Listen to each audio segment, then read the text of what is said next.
So hi everybody. So most of you know me, I'm Debbie Kennedy. I've been a teacher at St Kentigern's now for 28 years, been teaching advanced higher for 25, oh dear. And I'm a writer and I'm a senior marker on the advanced higher team.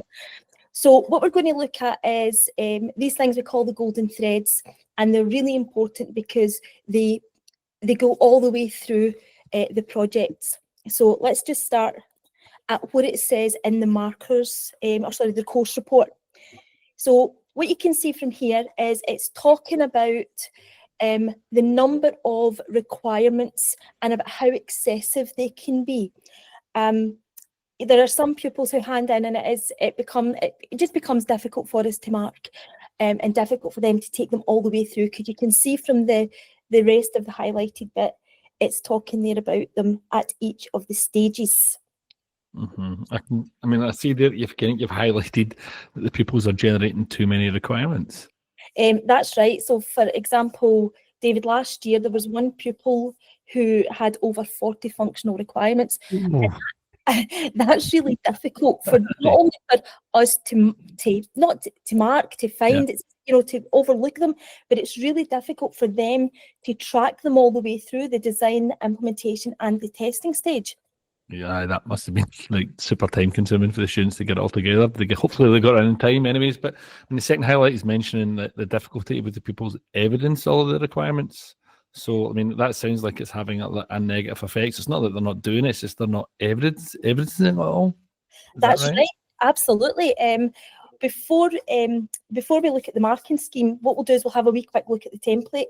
And I think it's good for teachers and pupils to have a good understanding of why the template has been created.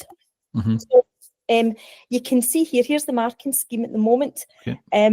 And you can see the number of marks that are actually going to these requirements going all the way through. And you can see from there that there are in fact, I think it's 37 marks. And sorry, I jumped down to the bottom one. I've just realised what I've done. I've opened up the marking scheme instead. It's the marks are 37. That's a lot of marks for pupils to be losing. If I take away the top one, there's the template. Okay. Yeah, I've been using that template with my students. So I know, like, you want a maximum, is it 6 user requirements and 24 functional requirements? And some of my pupils have been working with them to try and like rein in the program, but others are then struggling to try and get to that 30. And I'm the same, but the pupils need to remember that it is a maximum. Right. Okay. We don't expect every pupil to have 30 functional requirements. Some of my pupils, like for example, for integration, they've maybe only get 3. That's okay, because as long as they're meeting the advanced higher requirements for the integration, right, that's absolutely fine. So for example, pupils don't need to have a lot of queries. So pupils who are, if you're doing a software project, you don't have to be selecting, updating, deleting. You only need to do a select.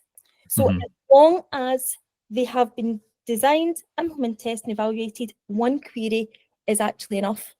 Right, okay. And you mentioned marking scheme you brought up earlier. What do we need to look out for in the marking scheme? What's that? Well, so the marking scheme is that it's the way they lose the marks is by not following these golden threads all the way through, especially when they create a really complex program, because of course all of their time and effort goes into implementation. Yeah, okay. That's a lot of marks to lose if they don't evidence it, in the requirements. It doesn't go all the way through. That's plenty of marks. It absolutely is. And it can be quite hard for them to track the requirements. So what I did was, when I was marking, I sat down to mark and I was finding it really tricky because you're having to go backwards and forwards. So what I did was I came up with my own template. Right. Okay. And it wasn't really a template at the time. It was an A4 pad of paper. And what I did, my A4 pad of paper, every pupil, I would write down all of their functional requirements. I found them, and then I would go along and I would tick them off. Last year, Gordon's in. Last year, Gordon said, why don't we get them to put down the page numbers? Because then it's easier for us to go, right, there it is, it's definitely there. And also it meant that when it came to marker checks and it came Right. to schools, it was Yeah. to then see where they were. So I can see that'd be quite good for students also, not just like for markers, but for like students to keep track of the requirements so that they'll even spot the bits and the evidence that they don't have. I mean, how are know that? Yeah. So I mean, is there anything to stop us from using something similar with our classes? Is that a markers only thing, or can we encourage people to do this too? No, we absolutely can use it. All right. So what I'm going to do is this one that I've done, I'm going to send that over to Brendan, and he's going to put it onto the STACS Connected website, and he'll also put it onto the STACS website, so it'll be available for everybody.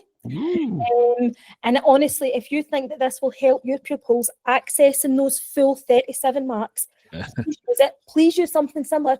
But do you know what to do? Pop it in with their projects, because when it comes to us marking, we can see what pages things are on, and we can see exactly where everything is, and it helps us not miss something.